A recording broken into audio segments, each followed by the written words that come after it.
नमस्कार मित्रांनो, बाथरूममध्ये हार्ट अटॅक येण्याची काय कारणे असतात? मला एक जणांनी विचारलं होतं की बाथरूममध्ये हार्ट अटॅक का येतो. तर काही हार्ट अटॅक येण्याची कारणे असतात. त्यामध्ये आपण बाथरूममध्ये गेल्यानंतर तिथलं टेम्परेचर चेंज हे पण एक कारण आहे.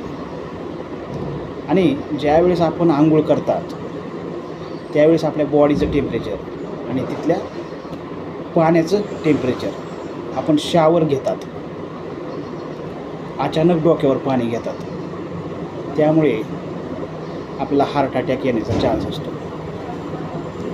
टेम्परेचर चेंजेस ही एक मेन कॉजेस आहे.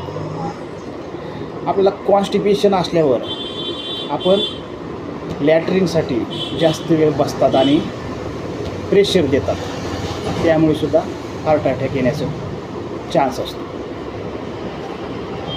Also autonomous nervous system imbalance. Autonomous nervous system regulate इनव्हॉलंटरी function like heart rate, blood pressure. Blood pressure कमी जास्त झाल्यानंतर आणि हार्ट रेट इम्बॅलन्स झाल्यावर आपल्याला हार्ट अटॅक येऊ शकतो. हे पण एक कॉज आहे बाथरूममध्ये हार्ट अटॅक येण्याचं. आपण ज्यावेळेस आंघोळ करतात त्यावेळेस अचानक डोक्यावर थंड पाणी घ्यायचं,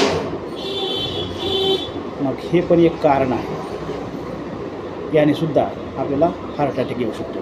पहिल्यांदा सुरुवात आंघोळीची, पायावर पाणी घ्यायचं, हळूहळू ते टेम्परेचर मेंटेन करायचं, जे की आपली बॉडी ॲक्सेप्ट करत त्या पाण्याला, आणि त्यानंतरच आपण आंघोळ डोक्यावर पाणी घ्यायचं. तर मित्रांनो, असे कॉजेस असतात जे की बाथरूममध्ये आपल्याला हार्ट अटॅक येतो. थँक्यू.